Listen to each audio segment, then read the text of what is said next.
Silakan Bu Linda, kita akan coba cuci luka. Yang pertama kita akan cuci dengan menggunakan normal salin, kemudian nanti dengan sabun, kemudian dikeringkan, baru nanti akan dilakukan dengan pemberian second dressing dengan madu. Kita mulai langsung saja. Yang pertama kita akan buka balutan. Buka balutannya dulu ya. Pakai handscoon-nya tidak steril juga nggak apa-apa. Udah gunting? Bisa? Bisa. Terbalik itu. Underpaid ya Mbak?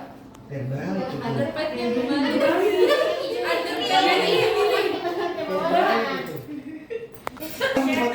Jangan lupa pakai apron, habis itu pakai apa nih? Udah gayanya biasa aja. Dia nggak mau tapi pengen banget di video ini. Iya Pak. Iya kan? Iya benar. Ini sebenarnya diganjel ya. Jarang-jarang nih saya baik. Nggak boleh.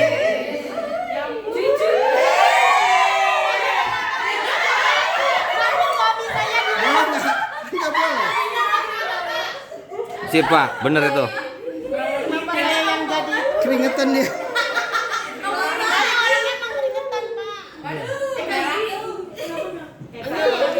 Kalau ada ganjelan ganjelan kaki boleh.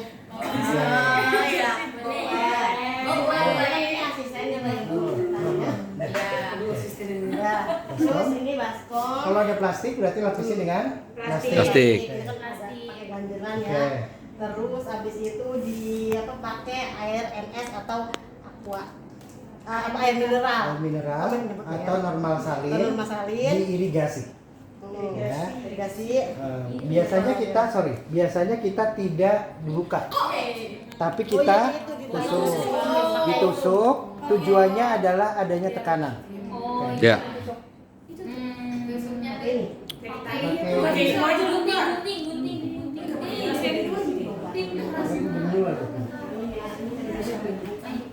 Irigasi itu adanya tekanan dari gitu ya. yang dari yang bersih ke yang kotor. Ya, yang darah tekanan keluar. infeksinya rendah ke yang tinggi, kemudian di sela-sela sama. Lanjut. Setelah itu menggunakan sabun. Pakai kasa, ambil kasa biasa. Oke. Ini beneran? Iya dong. Bisa bohongan. Gosoknya juga sama ya. Iya. Dari yang Dari atas. Dari yang tapi yang di sini juga ada. Iya. Ini bolong yang ada dua. Kalau perawatnya begitu gimana ya? Biasa pakai perasaan, Mbak.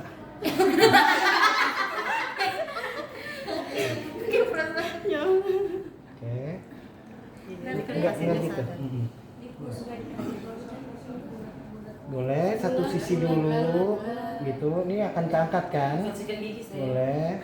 Kemudian di sininya juga. Jangan lupa. Sela-sela gitu. Baru yang terakhir sampai ke bawah. Gitu. Biasanya pasiennya ada yang sudah nggak ngeluh sakit, ada yang masih nyeri hebat. Tapi kita harus bersihkan sampai yang ini ya tadi. Ini dari dalam keluar. Tuh, dan tadi ini yang nekrotik ini harus bersih. Ini sesuai kebutuhan, bisa 1 sampai 2 kali. Baru diguyur. Ini dari atas dari yang bersih yang kotor. Sambil digosok apa? Boleh. Pakai tangan. Pakai tangan dilap gitu. Kalau bisa ada kasa lebih baik karena itu media untuk mengangkat yang nekrotik. Pakai kasa. Jadi bilasnya pakai kasa. Boleh, pakai kasanya basah ya. Bukan pakai air tapi begini.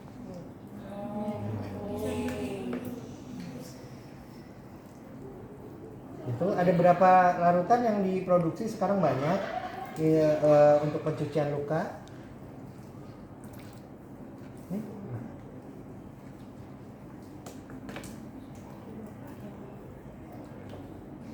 Good. Ya. Ini ada nanas apa? Pelah atau tisu? Nggak ada. Oke, pelah. Udah ada pakai perlak sok. Baru dikeringkan. Nah, itu yang bolong-bolong. Belum bersih. Oh, yang bawah itu tuh. Nih. Tulisannya. Diguyur deh.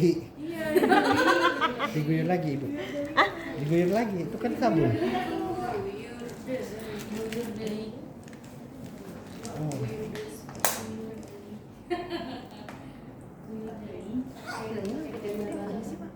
Selah. Oh, kirain itu sabun tadi. Ini Katanya selah. kok Itu selah. Slow. Nah. Ya. Ya.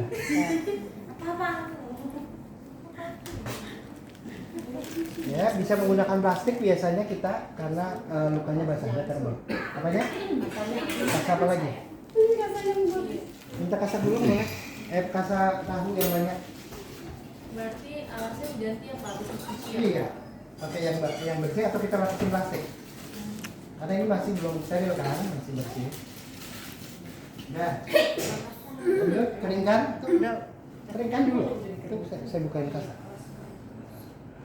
Pastikan tidak ada kasa benang-benang kasa yang nempel. Jadi bahkan Joko udah biasa, jangan pakai yang di sini ya. Kita pakainya yang di sini. Yang ininya. Iya. Sip, keringkan.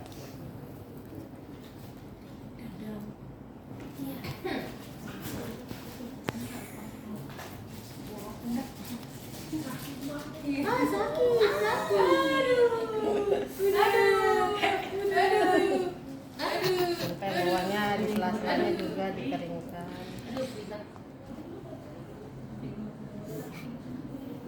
Hah? Coba.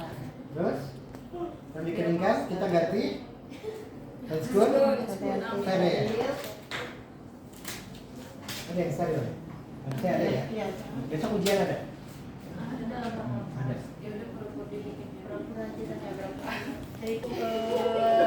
Yang mesti di apa ya Pak itu? Kalau ada yang nekrotik perlu debridemen, dilakukan debridemen, tapi itu perhatikan pembuluh darah arteri. Jadi jangan sampai kita memotong pembuluh darah arteri, kita tidak punya keterampilan untuk mendep dan kita nggak bisa jahit, itu bisa bleeding.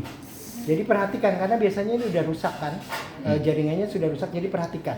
Di sini banyak pembuluh darah arteri yang itu fatal ketika kita gunting.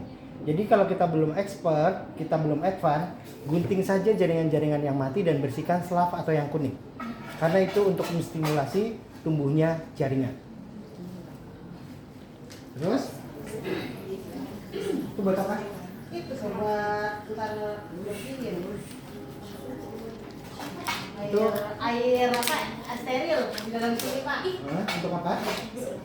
Buat kalau misalnya ada jaringan-jaringan yang Oke, masih udah nih, kecil, udah selesai. Ini udah selesai, udah kering. Habis itu ibu ngapain? ngambil jaringannya kayak Oke, nekrotik udah. atau yang mesti dibuang. Oke, ini kan jaringan Slapnya. slaf atau jaringan nekrotik sudah nih, udah Iya. dilakukan bersih. Udah bersih. Oke, terus habis itu diapain? Udah bersih. Harus kering ya? Oke, kemudian kita akan coba menggunakan madu tapi kita nggak semuanya. Maksudnya kita contoh aja hanya satu bagian ini. Caranya adalah menggunakan second dressing. Madu nggak bisa langsung dilakukan seperti salep atau topikal lainnya. Metronidazole misalnya ada yang tabur, ada yang salep, itu kan bisa langsung. Kalau madu itu butuh second dressing. Apa artinya? Harus ada yang di sebagai media. Kalau luka besar seperti ini bisa menggunakan pembalut. Ya, pembalut atau kasak dulu. Kasak baru ditutupnya dengan pembalut untuk menguatkan itu. Karena madu itu sifatnya cair, dia akan mencari dataran yang lebih rendah dan dia bisa bocor. Gitu. Jadi itu pastikan. Pakai kasak dulu, madunya kayaknya belum disiapin, misalnya pakai apa itu? Ada Dilapisin itu Pak. dimaduin dulu, baru Oh. di kasanya dimaduin dulu, baru. Yang dimaduin yang mana? Yang bagian itu. Ya. Semua. Mm. Yang banyak-banyak, ini mahal. Kan mendingan Mahal, buat- Pak. Mendingan buat pasien maksudnya tuh di Dewi Sartika banyak itu. Ya, udah. Udah. Ya. Bisa. Kalau madu kan otomatis kita bisa cairkan. Biasanya madunya sudah kita pakai kom, ini bisa dicelupkan. Dicelupkan, kita menggunakan pinset baru kita lapisi dengan pinset atau dengan handscoon-nya sudah steril dan kita nggak megang bagian luka. Lanjut. Iya silakan. Hanya ini ke sini mbak. Nah, baru nanti satu lagi sini.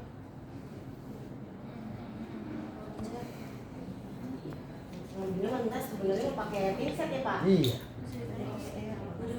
Nggak pakai. Bohongan.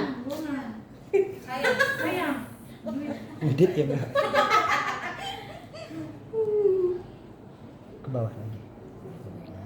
Nah, ini boleh dilapisin kembali. Baru tadi bisa menggunakan pembalut atau pampers.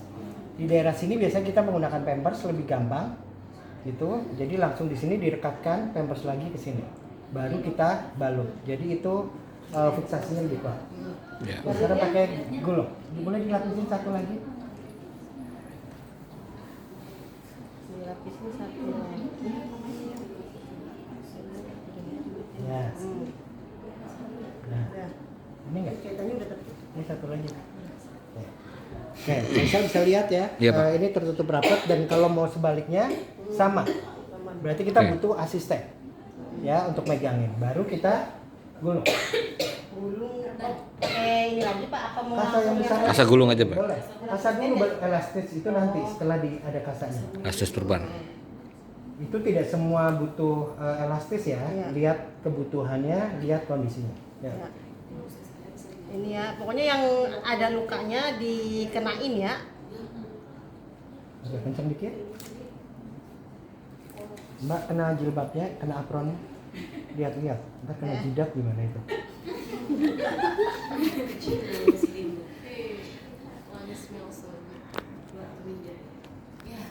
Jadi kan kalau ada Aura-aura asisten, sih. Mbak Oka, Mbak Oka kerjanya aura-aura, Mbak Oka. Ya. kalau ada asisten ini tadi itu. Jurusannya apa? Blok M kampung rambutan atau apa? Boleh diulang. Diulang sekali lagi. Iya Pak.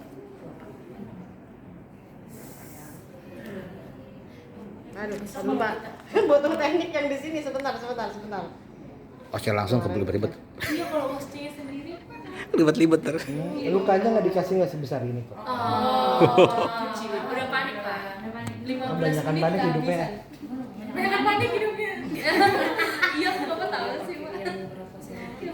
Overthinking. Bukan dikit-dikit kan bipolar sekarang anak sekarang. Iya, asam banget. Lanjut. Ini masih penuh. Iya, kayak dikit-dikit panik attack. Iya. Cemas. Iya. Widih, udah cakep. mantap. Walaupun tadi awalnya agak-agak Ya harus teruji dong, perawat Oka, Mbak. Yang dibolongin ya. pakai kasa tadi. Oke, nanti yang dibolongin kita tutup juga, Mbak.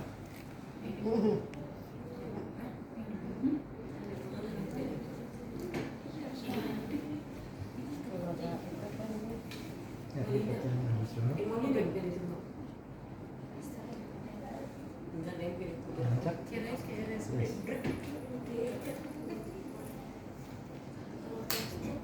Sip. Tinggal yang bolong. Oh, iya. Alhamdulillah berkat. Yang bolong ini kalau ada buah. Kasih buati masuk ya?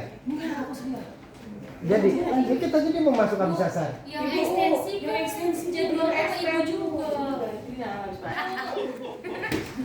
Kasih buati. Ya, yang ini yang adanya terowongan, ya ini namanya. Kubangan, Pak. Ini jaringannya kan hilang. Berarti ini butuh distimulasi jaringan. Biasanya kita akan berikan kasak mana? Gelbak mulu. Kemudian kasaknya Belum, itu gelbak kita kasih kompres madu. terakhir. Misalnya madunya kita udah celup ya, gini, dan ini akan kita masukkan ke lubang itu. Jadi ini ditutup. Jadi kalau mereka bikin lubang itu kita dengan jari atau pinset kita masukkan. Jadi semua lubang itu harus diisi. Besok 2 hari ketika diambil kita tarik dengan pinset itu biasanya nanah darah yang hitam itu akan terangkat. Jadi lama-lama dia akan autolisis atau akan bersih dengan sendirinya. Jadi jangan biarkan adanya terowongan atau cincin luka ini biasa. Jadi harus diisi. Harus diisi. Satu lagi boleh? Jadi nggak boleh satu kasa doang ya Pak? Iya, sesuai kebutuhan. Apa udah ini? Masuk lagi satu kayaknya bisa basahin dulu. Nah ini nanti pakainya satu aja gini, nggak perlu pakai dulu.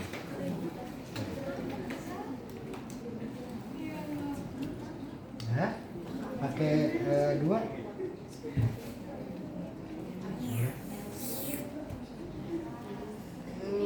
Nah, ini Pak. Boleh. Cakep ya. Banyak. Pakai pabrik boleh. Boleh pakai pabrik. Kalau ya pabrik cakepnya begini mbak. Ya. Oke.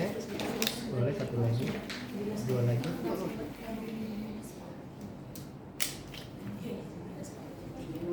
Ini sabunnya harus tertutup semua.